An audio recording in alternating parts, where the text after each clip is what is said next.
भी आई, इस देश में देवेगौड़ा की सरकार भी आई, इस देश में अटल बिहारी वाजपेयी की सरकार भी आई, इस देश में नरेंद्र मोदी की सरकार भी आई। माता की शक्तियां कम हो जाती हैं किसी सरकार और किसी फैसले से?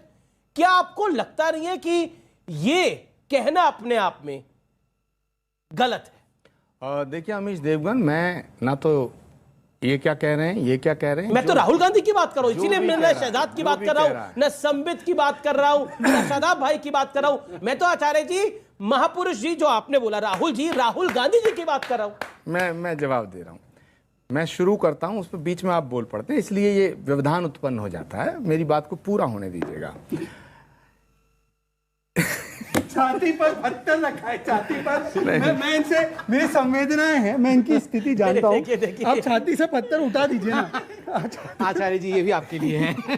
राहुल गांधी को डिफेंड करना आसान नहीं है। महापुरुषों को वैसे भी डिफेंड करना आसान बात नहीं। अच्छे आदमी है। बोलिए बोलिए आचार्य जी, माफी। सवाल करिए दोबारा जरा। आचार्य जी, मैं दोबारा सवाल कर लेता हूँ। मेरा सवाल बड़ा सरल है कि ये माता की शक्तियां कैसे कम हो जाती हैं ये किसी की सरकार बनने से? देखिए, जब माँ से बेटा बात करता है तो बड़े अधिकार से करता है और वात्सल्य में आके करता है। माँ से शिकायतें भी करता है, माँ के सामने रोता भी है, माँ के सामने लड़ाई भी करता है। तो राहुल जी जो हैं एक सच्चे हृदय के, एक सच्चे भक्त हैं और वो उनकी भावना पर, उनकी श्रद्धा पर सवालिया निशान उठाना ये ठीक नहीं है। अगर कभी राहुल गांधी आपसे मिलें या आपको मिलें तो उनसे जरूर पूछिएगा, हो सकता है वो अच्छी तरह जवाब दे दें।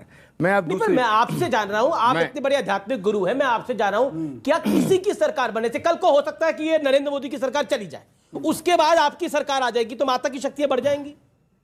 भाई, मैं आपको जो मैंने आपसे क्या कहा, राहुल गांधी जी जब आपको मिलें तो उनसे जरूर पूछिएगा। मैं जहां तक समझता हूं वो एक निर्मल हृदय व्यक्ति हैं, मैंने पहले भी कहा। तो ये कह रहे थे कि राहुल जी जाके माता से बात कर रहे थे, सोनिया जी से बात कर नहीं पा रहे हैं, जाके माता जी से बात, मतलब बताइए, वहां दुर्गा जी से बात कर रहे हैं। दूसरी बात है, देखिए, दुर्गा जी की शक्ति कभी क्षीण हो नहीं सकती, वो जगदम्बे है।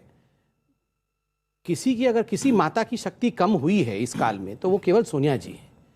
सोनिया जी के रहते हुए जिस प्रकार से राहुल जी और प्रियंका जी ने कांग्रेस को मिट्टी में मिलाया है, सोनिया जी की पावर और शक्तियां क्षीण हो गई हैं, समाप्त हो गई हैं, इसमें कोई दो मत नहीं है। इसको आप कंफ्यूज मत करिए, ये तो खुद आचार्य जी मानेंगे।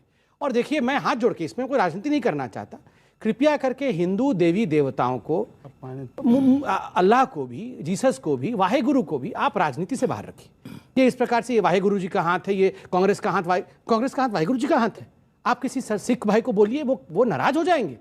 ये खिलवाड़ है किसी के धर्म के साथ, ऐसा नहीं बोलना चाहिए। बिल्कुल, आपकी बात सही है कि किसी भी धर्म, 84 के दंगों में 5000 सिखों का कत्लेआम करके वाहेगुरु जी का हाथ कांग्रेस का, किसी भी धर्म के बारे में ऐसा नहीं बोला। ठीक है आचार्य जी, मैं आपको मौका दूंगा, लेकिन मैडम आप कुछ पूछना चाहती थी या कुछ कहना चाहती हैं? मेरा कहने का मतलब, मैं ये कहना चाह रही हूँ कि जो धर्म है उस पे जो लड़ाई ये करवाते हैं, ध्रुवीकरण की जो राजनीति करते हैं, ये कौन करवाते हैं? कांग्रेस से शुरू हुई थी। देखिए, कांग्रेस शुरू हुई, भारतीय जनता पार्टी ने तो आके ये बताया है, या आप ये समझिए हिंदुज्म में तो ये बताया गया कि हम सब एक हैं। ये तुष्टीकरण की जो राजनीति है, ये कांग्रेस सरकार से, आज 70 साल हो गए हमारे देश को आजाद हुए, ये कुछ नहीं कर पाए क्या? आज अगर आपको लगता है 70 साल में कांग्रेस ने कुछ नहीं किया? बिल्कुल कुछ नहीं किया।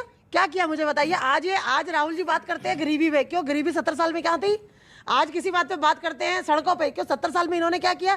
सिर्फ इन्होंने पैसा खाया। जी, आप कुछ कहना चाह रहे थे? मैं ये पूछना चाह रहा था संदीप पात्रा जी, जो संबित पात्रा जी, आचार्य जी से कुछ नहीं पूछना चाहते आप? सत्ता में वो हैं, आचार्य जी से पूछूंगा और सबसे ये पूछ रहा हूँ, क्या मुसलमान भारत अम्मी की जय बोल सकता है भारत माता की जगह, हाँ या ना?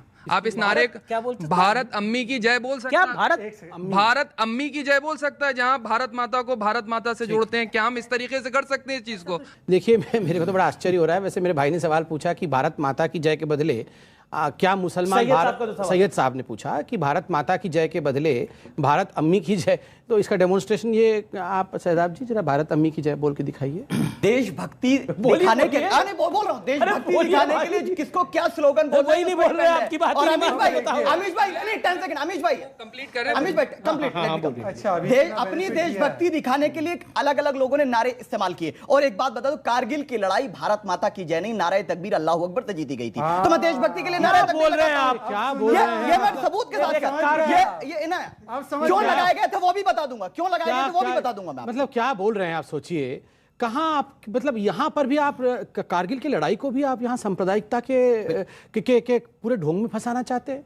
आप उनको तो के दो स्लोगन है ना, नहीं, कोई भारत माता की जय कह करके बोलता है, कोई जय हिंद बोलता है, मैं जय हिंद बोलता हूं कि मल्टीनेशनल हो गया। नहीं, आपने अभी अल्लाह अकबर कहा, आपने बहुत गलत बात बोली और मुझे नहीं लगता यहाँ पर कोई भी उस बात को समर्थन करेगा। नाराए तकबीर और अल्लाहू अकबर बोल के कारगिल का युद्ध जीता गया था, ये गलत है और ऐसा कहना भी गलत है। और जहां तक भारत अम्मी की जय, आप लगा दीजिए नारा, आप लगा दीजिए भारत माता की जय, भारत अम्मी की जय, इसमें तो अच्छी बात है, आप भी भारत अम्मी की जय बोल उनकी मर्जी है, मैं नहीं बोलता ना, उनकी मर्जी है। अब देखिए ये भी तो मुसलमानों की तैयारी नहीं है। मैं जय हिंद बोलता हूं, कोई परेशानी मैं नहीं, ये अरे आप ही कहेंगे, संबित भाई चाकू लेकर कहेंगे नहीं बोलना पड़ेगा। मैं कहां बोल रहा हूं, सईद भाई बोल रहे हैं, बोलना पड़ेगा मुझे। अरे वो तो सईद भाई बोल रहे हैं कि मुसलमान लोग चाहते हैं कि वो भारत अम्मी की जय बोले। मैंने कहा बैठा तो है मेरे बगल में मेरा छोटा भाई, यही बोल दे मेरे को। आप बोलेंगे जिसकी जो मर्जी है बोल दीजिए। शहजाद को तो आप अम्मी के बदले क्या बोलना चाहते हैं वो बोल दीजिए। शहजाद जी मैं भारत माता की जय भी बोलूंगा, वंदे मातरम भी बोलूंगा और हर हर महादेव जय श्री राम भी बोलूंगा। और मैं आपको बताता हूं क्यों।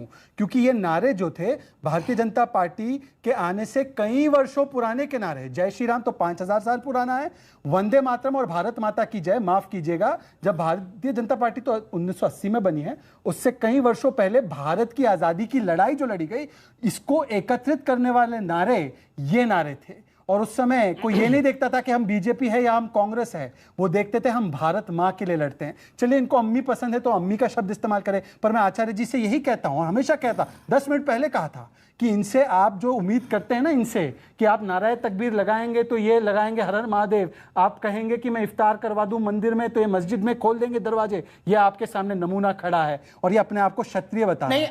ये अलौकिक ज्ञान राहुल गांधी और ये शादाब, ये अलौकिक ज्ञान वाले लोग, ये अपने आप को इस्लामिक मस्जिद खोली गई किसानों को रुकने के लिए। ये नमूने को मैं बता रहा हूं कि किसानों के लिए मस्जिद खोली गई, कोई नमूना नहीं है।